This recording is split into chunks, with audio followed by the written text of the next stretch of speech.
Assalamualaikum warahmatullahi wabarakatuh. Selamat datang untuk di pertemuan berikutnya dengan saya, Nurse Zahra Maulida Septimar SKMKEP. Sesuai dengan kontrak kita, untuk pertemuan ini adalah pertemuan untuk materi anatomi fisiologi sistem endokrin. Untuk materi ini kita kontrak waktu yaitu sekitar 2 kali 60 menit ya. Kita mulai dari jam 9 sampai jam 12. Nanti kalau ada yang mau ditanyakan, boleh dicatat terlebih dahulu setelah Anda menyimak video ini. Kemudian nanti ketika kita discuss, boleh Anda tanyakan, atau nanti sebaliknya saya akan bertanya tentang apa yang sudah saya sampaikan. Baik, kita mulai. Untuk tujuan pembelajaran ini, harapan saya nanti kalian akan mengetahui tentang anatomi fisiologi pada sistem endokrin, kemudian juga jenis-jenis hormonnya dan fungsinya, kemudian jenis-jenis kelenjar endokrin, gangguan pada sistem endokrin. Ini harapannya nanti Anda akan nantinya tugas Anda akan mempelajari tentang asuhan keperawatannya khususnya pada gangguan-gangguan sistem endokrin. Namun untuk pembelajaran kita pada hari ini, kita sebatas anatomi, jenis-jenis hormonnya, kelenjarnya, dan gangguannya. Baik, untuk pendahuluannya kita pahami dulu bahwa sistem endokrin di sini adalah ada yang disebut dengan endokrinologi atau ilmu yang pelajari tentang sistem kimia di dalam tubuh kita yang dimana akan membahas tentang beberapa kelenjar dan hormon. Nah, sistem endokrin sendiri sebenarnya sistem yang non-duktus atau dia tidak punya aliran sendiri atau disebut dengan sistem sirkulasi, artinya di peredaran darah dan mempertahankan keseimbangan di dalam tubuh. Fungsi dari sistem endokrin sendiri sebenarnya memelihara dan mengatur fungsi vital kita ya, seperti respon terhadap stres, pertumbuhan dan perkembangan, reproduksi, hemostasis, dan metabolisme energi. Nanti mahasiswa ke depan akan mempelajari tentang kenapa sih fungsinya untuk mengatur dan memelihara fungsi ini semua, karena di endokrin sendiri kita akan melihat bagaimana ketika kita mengalami stres, apa yang terganggu, fungsi apa dari endokrin yang mengalami masalah gitu ya. Kemudian ketika ada masalah pada sistem endokrin endokrin di pertumbuhan, apa yang terjadi dan lain-lain. Nah, di sini ada istilah yang namanya hormonal communication. Apa sih itu? Kenapa yang dimaksud dengan pembawa pesan? Nah, tadi disampaikan bahwa hipotalamus ini sebenarnya dibantu oleh yang namanya kelenjar endokrin ini dibantu yang namanya hormon. Jadi kelenjar endokrin ini menghasilkan hormon. Nah, hormon inilah yang nantinya membawa pesan. Pesan dari mana? Dari yang namanya hipotalamus. Hipotalamus ini yang nantinya akan memberikan rangsangan untuk ada hormon yang harus rilis atau dilepas, atau ada yang inhibiting harus dihambat. Sehingga disampaikanlah ke aliran darah atau sirkulasi ke semua sel-sel dan menerjemahkan sebagai pesan dan nanti ada tindakannya. Mungkin nanti akan lebih penjelasannya kalau kita sudah bertemu dengan jenis-jenis hormonnya lebih tergambar gitu ya. Oke. Nah, apa sih tadi hormon? Nah, sistem endokrin ini menghasilkan beberapa hormon. Hormon ini adalah sifatnya spesifik dan ada pada organ target saja. Artinya organ target itu adalah organ tertentu saja. Jadi tidak semua misalnya menghasilkan hormon. Ya, nanti akan kita lihat ada ginjal, ada pankreas, ada reproduksi, ada di mamae, ada di uterus dan lain sebagainya. Jadi hanya organ target saja dan spesifik. Itu adalah kuncinya. Kemudian juga bekerjanya lambat dan sesuai dengan memang maturasi misalnya dipengaruhi oleh beberapa faktor. Salah satunya adalah maturasi misalnya. Nah, pengaruh hormon ini nggak spontan, nggak tiba-tiba dia keluar, tapi ada beberapa rangsangan yang terkait dengan kenapa sih hormon ini harus rilis atau harus dikeluarkan. Nah, jadi beda ya dengan saraf. Jadi kalau saraf kan kita kena jarum, refleks gitu ya. Nah, kalau hormon ini ada stimulasinya, ada prosesnya, disampaikan ke aliran darah, kemudian disampaikan ke sel-sel, kemudian baru rilis, gitu ya. Kemudian tadi ya, jadi tidak dihasilkan setiap waktu, diproduksi hanya apabila waktu dibutuhkan. Anda bayangkan kalau misalnya contoh hormon di laktasi ya, hormon prolaktin. Anda bayangkan kalau wanita setiap hari dari lahir sampai dia usia lanjut menghasilkan hormon prolaktin, menghasilkan air susu. Wah, itu tidak terbayang ya, sehingga prolaktin itu hanya diproduksi pada waktu-waktu tertentu saja. Apa fungsi hormon? Bisa pertumbuhan fungsinya, metabolisme tubuh ya, kemudian juga fungsi seksual dan juga mood. Jadi orang yang moody itu juga nanti ada penyakitnya. Kenapa sih orang ini marah-marah terus? Hormon apa yang diserang? Ternyata dia bukan hipertensinya murni dari memang dia suka makan daging dan sebagainya. Ternyata ada yang dipengaruhi oleh hormon gitu ya.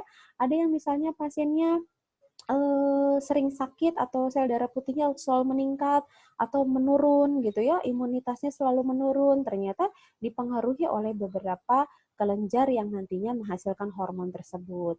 Atau ada nanti yang dietnya mati-matian, tapi ternyata dia ada masalah pada hormon, maka pasien ini tidak bisa untuk diet kurus atau diet gemuk begitu ya, karena dipengaruhi oleh hormon-hormon tertentu. Nanti akan kita bahas hormon-hormon apa saja sih yang ada di yang tadi saya sebutkan tadi.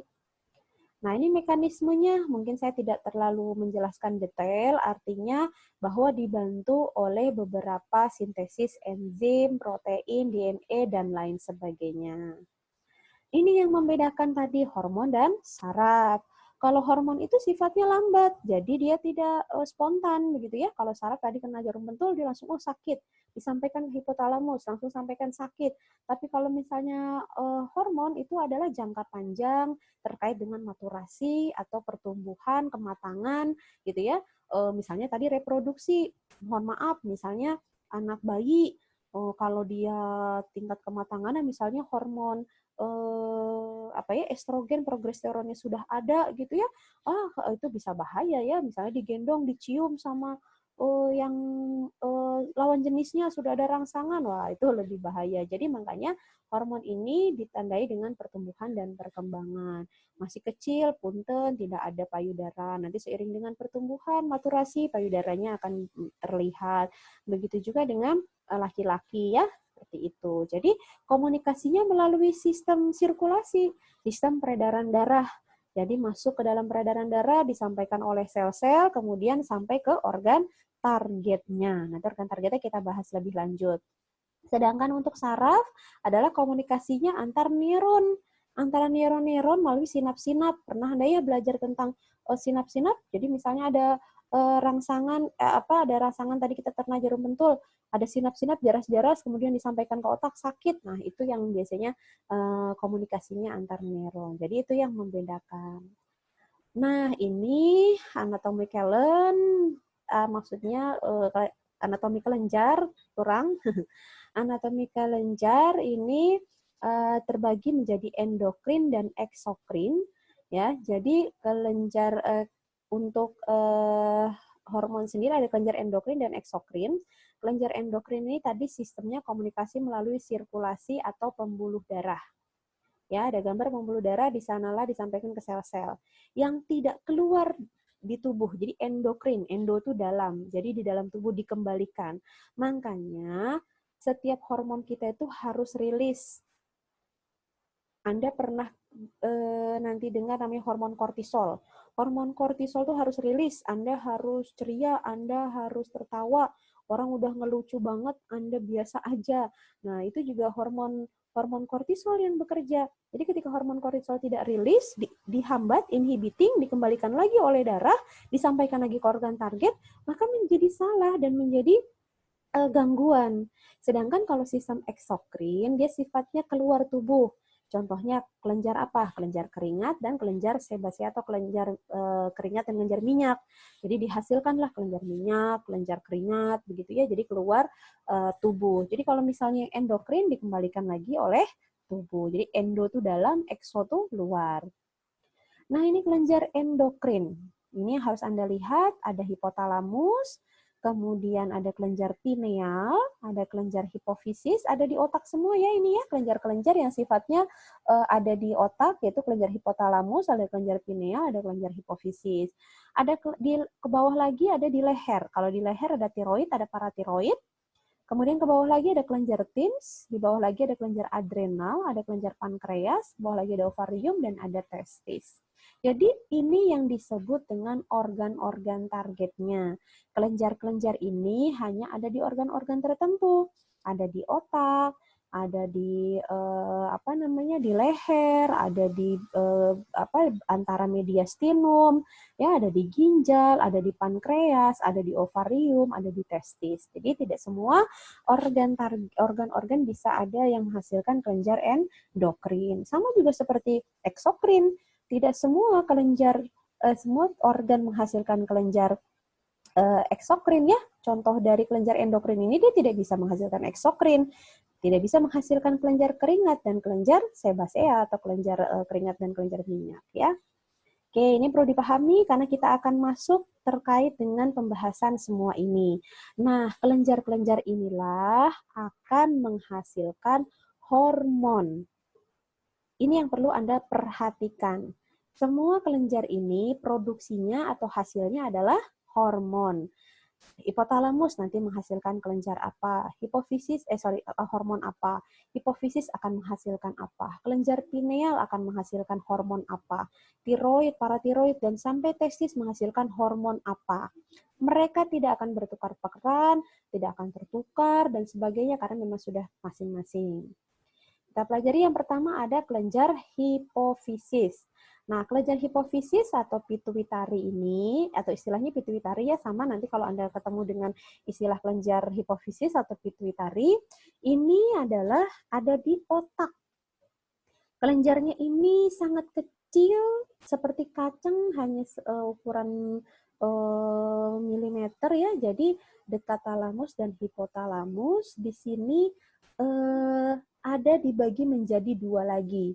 Ada bagian depan, ada bagian belakang. Ada di bagian depan disebut dengan anterior, ada bagian belakang disebut dengan posterior. Nah, ini yang harus kita perhatikan. Oh, ternyata di otak kita itu ada yang namanya kelenjar hipofisis. Ada bagian depan, ada bagian belakang. Kenapa kita harus tahu depan dan belakang? Karena bagian depan nanti menghasilkan hormon tertentu, di bagian belakang ada menghasilkan hormon tertentu. Maka kita harus paham, ketika kelenjar ini bermasalah, misalnya pasiennya mengalami cedera kepala berat, pasiennya kecelakaan, kepalanya terbentur, atau mungkin terhimpit di kelenjar pituitarinya, atau kelenjar pituitarinya robek, kelenjar pituitarinya ada penumpukan cairan, atau ada perdarahan, ada tumor, ini akan merugikan pasien. Kenapa? Karena apa tadi saya bilang, kelenjar menghasilkan hormon. Ketika kelenjarnya terhimpit, Anda bayangkan Anda punya ini kelenjar pituitari, kemudian terhimpit. Nah, kelenjar yang harusnya memproduksi hormon, maka hormon itu tidak diproduksi. Jadi itu yang bayangannya bahwa kita harus benar-benar paham tentang anatominya dulu. Jadi kalau ada pasien cedera kepala berat, dia jatuhnya seperti apa, kemudian kita CT scan atau MRI, kita lihat kelenjar pituitarinya atau hipofisisnya. Bagian depannya bermasalah atau tidak, bagian belakangnya juga bermasalah atau tidak, begitu ya. Nah, ini yang pertama yaitu kelenjar hipofisis pituitari. Oke, masih sama ya, kita belum bahas tentang hipofisis posterior maupun interior. Ini masih gambarannya. Kita coba, nah tadi, sekitar 1,3 cm saja, kecil ya, dengan diameternya seperti itu, bulat, kecil seperti kacang tadi saya bilang. Jadi kelenjar ini mengatur kegiatan. Nah ya, disebut dengan master of gland. Kegiatan apa saja? Yang pertama, kelenjar hipofisis posterior. Nah, di sini kelenjar hipofisis posterior bekerja sama dengan hipotalamus untuk membentuk suatu sistem. Jadi gini, kelenjar hipofisis posterior itu sifatnya neurohipofisis atau neurosekretorik. Jadi apa berarti? Bersifat berdasarkan rangsangan atau persyarafan yang menghasilkan hormon. Ada dua hormon yang dihasilkan oleh kelenjar hipofisis. Yang pertama adalah vasopresin. atau sering kita dengar dengan antidiuretik hormon atau ADH. Yang kedua adalah oksitosin. Jadi prinsip kelenjar hipofisis tadi, yang pertama ada kelenjar hipofisis posterior. Kelenjar hipofisis posterior ini sifatnya sirkulasi, adalah neurosekretorik atau neurohipofisis. Jadi artinya berdasarkan rangsangan. Nah, rangsangan ini menghasilkan hormon. Kelenjar ini menghasilkan hormon. Kelenjar hipofisis posterior menghasilkan hormon. Yaitu yang pertama, ya, vasopresin atau antidiuretik hormon atau ADH. Yang kedua, oksitosin. Jadi, dua hal ini dihasilkan oleh kelenjar hipofisis posterior. Apa sih vasopresin atau ADH? Yaitu hal-hal yang dikaitkan dengan efek antidiuretik. Biasanya menghasilkan cairan, menghasilkan urin gitu ya. Nah, ini adalah si antidiuretik hormon. Ini di mana organ targetnya? Ada di ginjal, ya. Nah, oksitosin. Oksitosin ini kontraksi otot polos uterus. Jadi makanya dia organ targetnya ada di uterus. Jadi kalau misalnya contoh saja, mungkin Anda pernah belajar maternity terkait dengan oksitosin ya. Nah, kalau Anda secara alami di dalam tubuh Anda itu sudah ada hormon oksitosin. Ketika mau melahirkan, dia mules atau kontraksi secara alami. Namun ternyata ketika mau melahirkan, misalnya suaminya nggak punya duit, misalnya bayinya ternyata bermasalah, atau mungkin dia tidak siap, atau dia mengalami baby blues, artinya rangsangan tadi neurosekretoriknya bekerja, maka dihambat. Jadi inhibiting, tidak rilis, hormon oksitosinnya tidak diproduksi oleh tubuh, maka diberikanlah hormon oksitosin dari luar. Bagaimana caranya? Disuntikan di paha. Diberikan suntikan oksitosin tuh oleh dokter obgynnya, misalnya oleh bidan, oleh proton maternity misalnya ya, itu diberikan di sana sehingga pasiennya terangsang lagi tuh untuk mules lagi untuk kontraksi. Nah, itu adalah gambarannya. Begitu juga dengan pengeluaran air susu. Maka ibu menyusui Buteki ini nggak boleh stres. Ketika dia stres, ketika dia misalnya anaknya rewel mulu, ini anak pertama, nggak tahu cara nyusuin, akhirnya dia bingung, akhirnya payudaranya membengkak, cairannya banyak, tapi tidak bisa diproduksi, tidak bisa dikeluarkan gitu ya. Ya ini akhirnya hormon tadi tidak rilis. Nah, sehingga kelenjar hipofisis posterior ini sangat dipengaruhi oleh neurosekretorik. Maka ketika rangsangan ini tidak ada, nah contoh kayak ADH kan misalnya Anda hari ini ujian, pokoknya dikumpulkan hari ini juga, wah langsung tuh hipotalamus menyebutkan ke posterior, hey, kamu nggak terangsang apa begitu gitu ya, ingin merangsang untuk berkemih. Nah, itu biasanya seperti itu. Nah, kelenjar eksokrin kan bekerja juga ya, nah itu menghasilkan kelenjar keringat tadi, mengeluarkan berlebihan. Jadi yang saya agak sedikit menyinggung eksokrin. Jadi tidak selalu pasien yang tangannya berkeringat itu adalah penyakit jantung. Barangkali dia mengalami kelainan kelenjar eksokrin yang berlebihan. Jadi kelenjar keringatnya memproduksi di telapak tangan lebih banyak. Karena memang benar kelenjar eksokrin itu lebih banyak di telapak tangan daripada telapak kaki. Itu introduce untuk kelenjar eksokrin ya. Jadi kita pahami sekali lagi kelenjar hipofisis dibagi dua. Kelenjar hipofisis posterior dan anterior. Hipofisis posterior dibagi lagi menjadi dua, yaitu vasopresin atau ADH dan oksitosin. Oke, sekarang kita masuk ke kelenjar hipofisis yang anterior. Apa anterior tadi? Depan. Menghasilkan hormon-hormon apa saja? Ada di sampingnya, ada di gambarnya juga sama ya. Nah, ada thyroid stimulating hormone atau TSH. Berarti ada di mana? Ya pastinya kelenjar tiroid ya. Dia ada di kelenjar tiroid. Kemudian adrenocorticotropic hormone atau ACTH. Itu adalah di kelenjar adrenal. Ada growth hormone, ada follicle stimulating hormone, ada luteinizing hormone, ada prolaktin. Dan ada tambahan yaitu di melanocyte stimulating hormone atau MSH yang biasanya untuk mengatur warna kulit ya dan sebagainya. Nah, ini yang membedakan. Tadi kalau kalau si posterior tadi ada 2, kalau hipofisis ada 6 ya. Jadi disilahkan Anda baca singkatannya ada di sampingnya, untuk jenis-jenisnya ada di bawahnya ya. Jadi ada thyroid stimulating hormone. Jadi kalau pasiennya misalnya ini banyak kasusnya nih, misalnya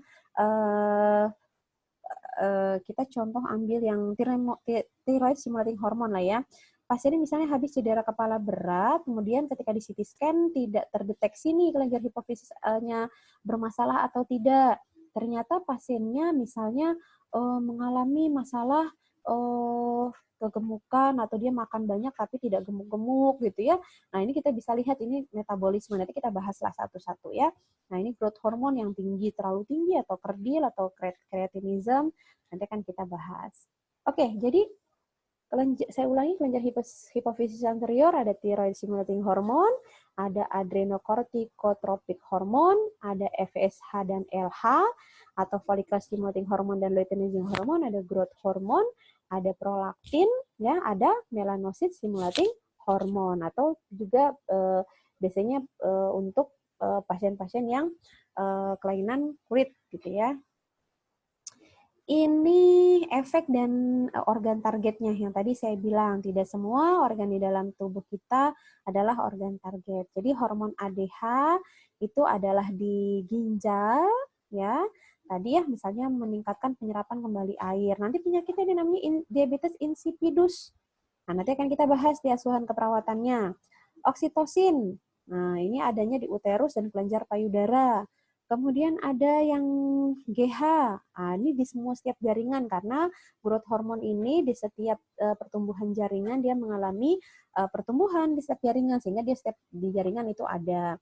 Kemudian thyroid stimulating hormone ya pastinya ada di kelenjar tiroid. Nah, ini membuat anak-anak menjadi kretinisme, mixed edema, kemudian exophthalmos nanti akan kita lihat ya dan dibahas di asuhan keperawatan. Ini juga penjelasannya saja terkait dengan tempat organnya dan efeknya ya. Tadi misalnya MSH ini biasanya untuk tadi kulit, endorfin biasanya untuk di otak ya. Jadi tidak semua dihasilkan. Luteinizing hormone biasanya pada ovarium atau pada kelenjar perempuan. Kemudian kalau testisnya pada laki-laki, ya nanti ini kita bahas. Ini contoh kretinisme, gangguan pertumbuhan, growth hormone biasanya ya. Nah, ini pasiennya kretinisme atau kerdil, kemudian yang di bawahnya adalah akromegali, atau pasien-pasien yang mengalami gigantism, tingginya lebih dari 2 meter gitu ya, dengan kakinya besar-besar, jarinya besar-besar gitu ya. Nah, oke. Nah, kalau yang ini, tadi sebenarnya kalau kita bahas kan ada 2 kelenjar hipofisis ya, ada anterior, ada posterior. Sebenarnya di beberapa referensi ada 3, tapi dia tidak terlalu detail yang biasanya dibahasnya MSH tadi.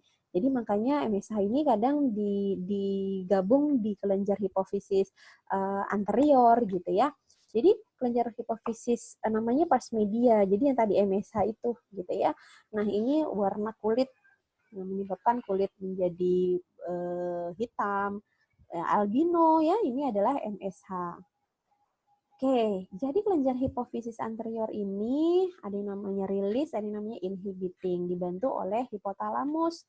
Jadi hormon-hormon ini tidak bisa bekerja sendiri ketika ya sudah, misalnya kita menstruasi datang terus gitu ya.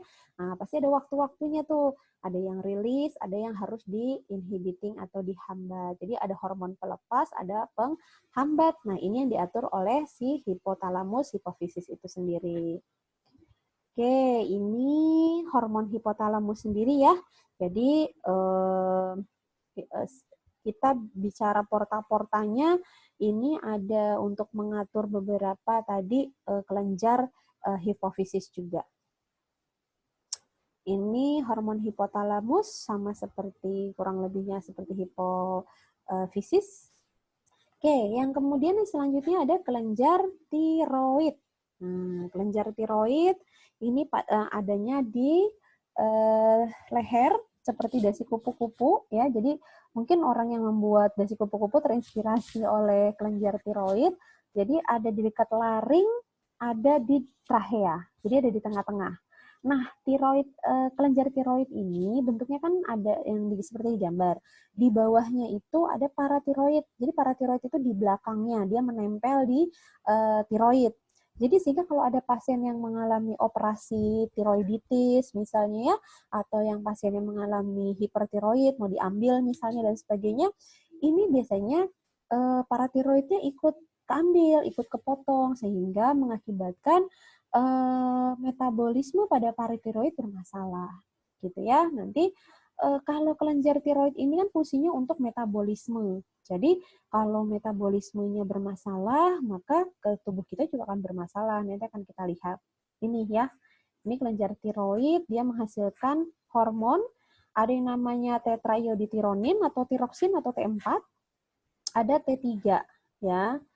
Nah, ini jadi efek T3 dan T4. Nah, tiroiditironin ini atau tiroksin ini sebenarnya untuk metabolisme. Secara spesifik sebenarnya metabolisme lemak, metabolisme glukosa untuk tiroid. Jadi buat pasien-pasien yang mau melakukan diet, sebenarnya pemeriksaan T3 T4 ini sangat penting. Karena apa? Nanti kita belajar tentang hipo dan hipertiroid ya. Kita akan membedakan apa sih bedanya hiper dan hipotiroid. Tapi kita pastikan dulu, kita tahu dulu teorinya. Bahwa kelenjar tiroid fungsinya adalah untuk metabolisme. Baik lemak, glukosa, pokoknya metabolisme basal. Jadi kalau misalnya metabolisme basalnya bermasalah, dia hipo, berarti kan turun kan, hiposekresi. Kalau dia meningkat, hipersekresi. Maka pasien hipotiroid, ketika pasiennya makannya nasi, makannya lemak, dia akan sifatnya lambat. Dia akan disimpan lama, pasien akhirnya konstipasi dan pasien akan menjadi gemuk gitu ya. Terus kemudian kalau yang hipertiroid, dia metabolisme terlalu cepat. Metabolisme basal terlalu cepat, dia makan nasi atau daging langsung dihancurkan sehingga pasiennya nggak sempat gemuk, langsung hancur dan biasanya pasiennya sebaliknya dari konstipasi tadi. Pasiennya biasanya mengalami diare gitu ya. Jadi untuk pemeriksaannya boleh kita menggunakan pemeriksaan T3 dan T4 untuk melihat metabolisme.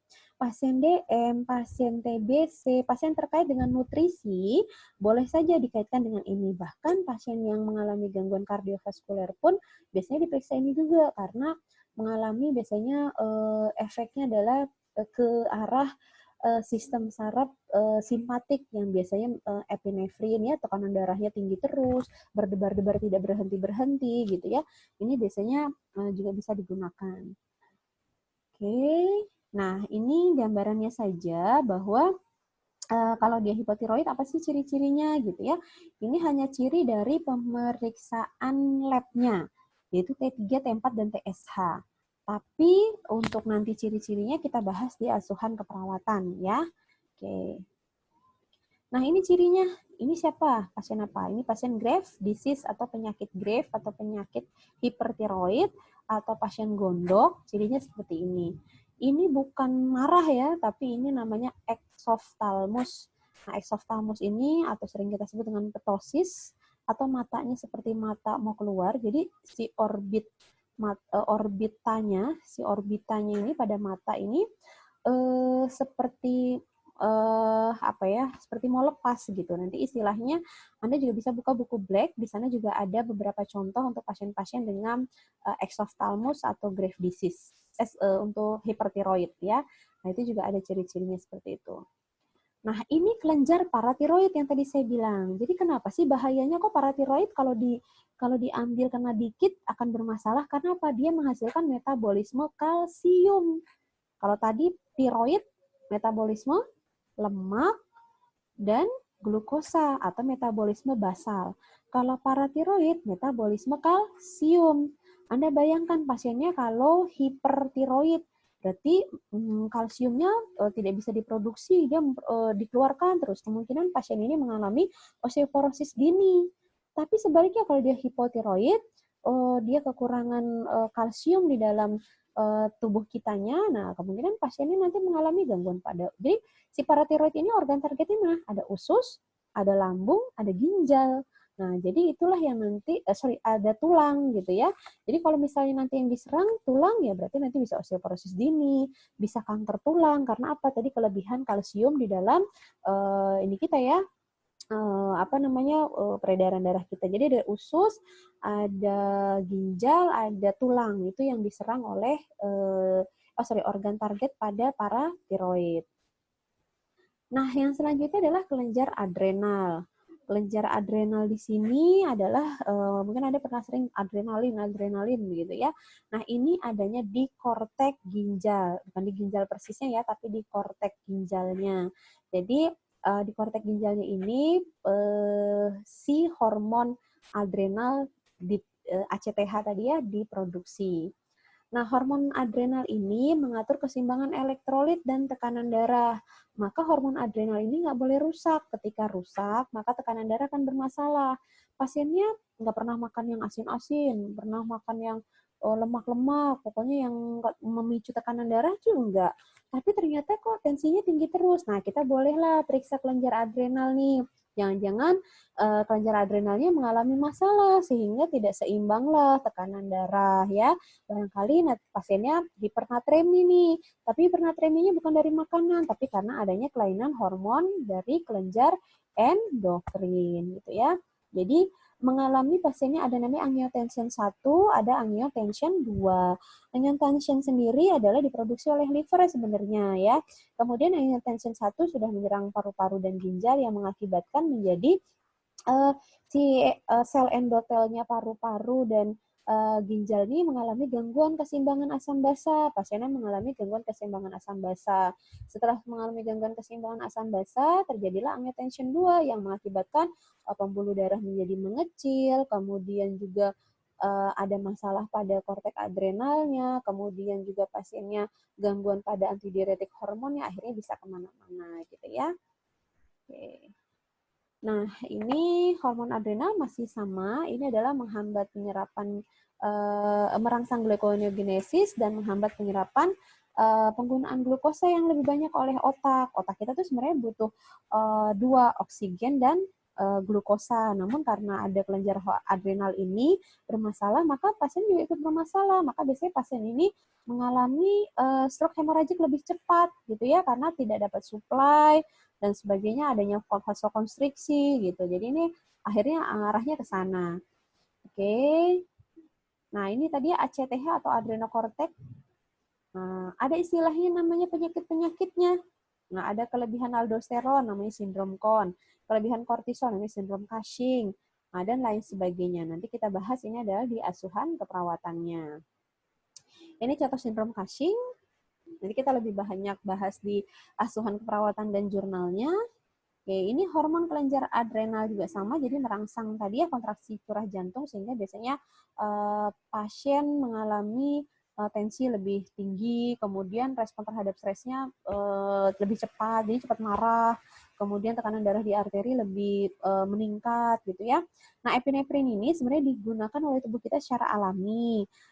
Misalnya kayak tadi rangsangan marah gitu ya, cepat mudah marah atau mudah emosi gitu. Kemudian tekanan darah kita mudah meningkat. Nah, ini adalah epinefrin yang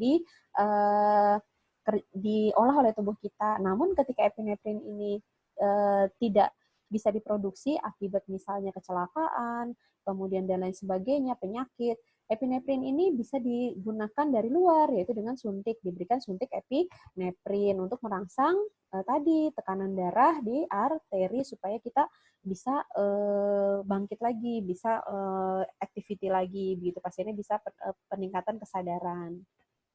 Kelenjar pankreas, nah ini pasti sudah pada tahu ya, kelenjar pankreas menghasilkan hormon apa? Ya, hormon insulin. Hormon insulin ini mengatur kadar glukosa darah. Jadi untuk menaikkan dan menurunkan di dalam tubuh kita secara alami sudah ada. Contoh, kita makan nih 2 jam setelah makan. Maka nanti secara alami sel alfa akan menurunkan. Dia habis makan nih 2 jam. Ayo kita turunkan, diturunkan. Kemudian ada pasien yang dia belum makan, tapi dia masih butuh energi, seperti kita puasa ya, sel beta yang bekerja, sel beta menaikkan gula darah kita, jadi kita tetap bisa fit, kita masih bisa activity, karena punya supply nih di insulin, di hormon di pankreas kita masih ada hormon insulin yang ada sel alfa dan sel beta yang saling membantu. Namun kejadiannya pada pasien yang mengalami gangguan pankreas, jadi gangguan pankreas itu bukan hanya pasien diabetes mellitus, tapi pasien dengan misalnya tumor pankreas, kanker pankreas, atau pasiennya mengalami pankreatitis, misalnya peradangan pankreas gitu ya, itu pasiennya biasanya mengalami masalah pada hormon insulinnya. Nah, hormon insulinnya akhirnya tidak bisa diproduksi. Maka pada pasien ini, kalau dia kekurangan, maka kita harus menambahkannya. Atau kelebihan, kita harus mengurangi. Jadi ada cara-caranya. Nah, nanti akan kita bahas terkait dengan pemberian hormon insulin. Jadi kalau misalnya ini ya ada istilah sel alfa dan sel beta. Jadi untuk menaikkan dan menurunkan. Makanya kenapa sih kita dianjurkan untuk tidak makan berlebihan? Karena ketika 2 jam dia akan meningkat, hormon insulin akan menurunkan. Tapi kalau kita makan nggak berhenti-berhenti, maka hormon insulinnya capek. Jadi dia akhirnya ya udah saya rusak deh gitu ya. Akhirnya pankreasnya bermasalah. Jadi pulau Langerhans ini bisa rusak atau pankreasnya bisa rusak karena ada 2 hal. Ada yang misalnya memang disebabkan karena keturunan, bukan keturunan, tapi lebih kayak ke apa ya, idiopatik gitu ya. Terus kemudian karena gaya hidup. Jadi makan yang mengandung glukosa tinggi tanpa berhenti, tanpa ada jeda, itu akhirnya membuat sel-sel kita menjadi rusak. Jadi sebenarnya sel alfa dan sel beta yang rusak, bukan pankreasnya misalnya. Atau bisa saja pankreasnya yang mengalami masalah karena pankreatitis atau karena kanker dan sebagainya. Ini ya, hormon insulin mendorong glukosa ke dalam sel sehingga mendorong glukosa menjadi glukogen dan disimpan menjadi lemak. Di mana? Di liver. Jadi kalau Anda sering mengkonsumsi bahan yang mengandung glukosa, bukan hanya nasi ya, maka liver atau hati Anda menjadi bermasalah. Nah, defisiensi insulin sering kita sebut dengan penyakitnya itu diabetes mellitus. Cirinya adalah pasien mengalami hiperglikemia. Jadi glukosa banyak di dalam sel-sel organ-organ tubuh kita yang memang butuh glukosa. Nah, Anda bayangkan seperti Anda minum air gula di dalam sedotan. Jadi penuh dan lengket. Nah, perlengketan itulah yang mengakibatkan nanti gejala-gejalanya seperti neuropati, kemudian retinopati, pasiennya kebutaan, pasiennya baal. Karena apa? Pekatnya darah isinya adalah glukosa di sana. Oke. Ini pengaturan sekresinya saja. Oke, ini adalah biasanya pada pasien dengan tadi kelenjar hipofisis. Nah, ini ada kelenjar gonad atau kelenjar kelamin ya, tadi gonadotropin. Nah, ini ada pada wanita hormonnya dihasilkan adalah estrogen dan progesteron. Sedangkan laki-laki adalah testosteron.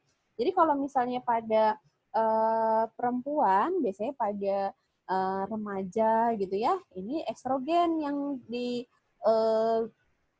yang bekerja gitu ya, sedangkan progesteron ini adalah nanti ketika dia sudah misalnya masa menyusui, melahirkan dan sebagainya. Kalau pada laki-laki adalah hormon testosteron. Jadi untuk membentuk sperma atau ciri kelainan sekunder.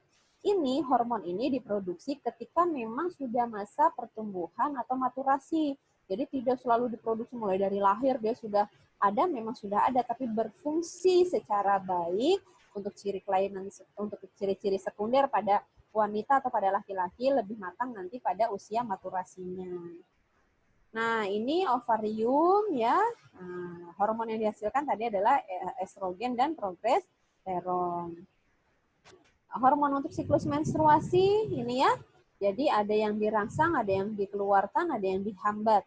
Contohnya prolaktin. Nah, pada pasien dengan yang siklus menstruasi, prolaktin ini dihambat. Tapi kalau pada nanti siklusnya dia melahirkan, prolaktin ini dikeluarkan kembali. Ini testis tadi menghasilkan hormon untuk ciri sekunder dan pembentukan sperma. Kelenjar pineal ini sangat kecil, ada di otak, ya. Ini juga tadi untuk membantu melatonin atau biasanya untuk kulit. juga untuk biasanya sistem sirkadian. Jadi makanya kenapa sih kalau kita dipijat dan sebagainya katanya ini untuk merangsang sirkadian. Padahal sebenarnya kelenjar pineal ini ya sudah memang cara bekerjanya seperti ini. Jadi sirkadian itu mengatur metabolisme, kemudian siklus tidur gitu ya. Nah, ini biasanya si kelenjar pineal yang bekerja. Kelenjar Tims ini sendiri ada di tengah-tengah antara trachea, kemudian jantung, ya. Ini ada di tengah, kemudian ada beberapa lobus-lobusnya. Fungsinya sebenarnya pada bayi baru lahir dia tidak berfungsi secara baik, namun seiring dia remaja dia akan bekerja dengan baik. Karena apa? Karena sebenarnya si kelenjar TIMS ini untuk menghasilkan sel limfosit. Sel limfosit itu tuh untuk kekebalan tubuh. Dia adalah bagian dari sel darah putih.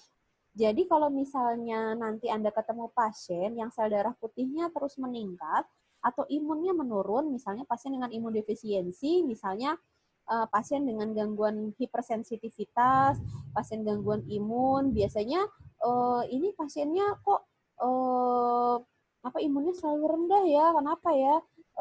Sel darah putihnya selalu menurun gitu ya, kurang dari 5.000. Nah, kemungkinan kita bisa menjudge pasien ini adalah gangguan hipersensitivitas, memang ada pemeriksaan imunologi lagi, nanti kan kita belajar tentang ini. Tapi kita perlu pahami bahwa perlu juga ada pemeriksaan untuk kelenjar TIMS-nya. Apakah ini bermasalah atau tidak? Jika ada bermasalah, kita perlu ada tindakan. Nanti akan kita bahas di gangguan asuhan keperawatannya untuk pasien-pasien dengan kelenjar TIMS. Tapi untuk kelenjar TIMS ini akan kita bahasnya adalah di sistem imun. Karena lebih banyaknya adalah pasien-pasien dengan gangguan imunitas, gangguan autoimun, ini lebih banyak di nanti pasien di asuhan keperawatan imunologi. Mungkin itu yang bisa saya sampaikan tentang anatomi fisiologi sistem endokrin. Untuk berikutnya kita akan diskusi untuk gangguan atau asuhan keperawatannya terkait dengan gangguan-gangguan atau penyakit-penyakit yang terkait dengan sistem endokrin. Itu saja, terima kasih dari saya. Semoga bermanfaat. Wassalamualaikum warahmatullahi wabarakatuh.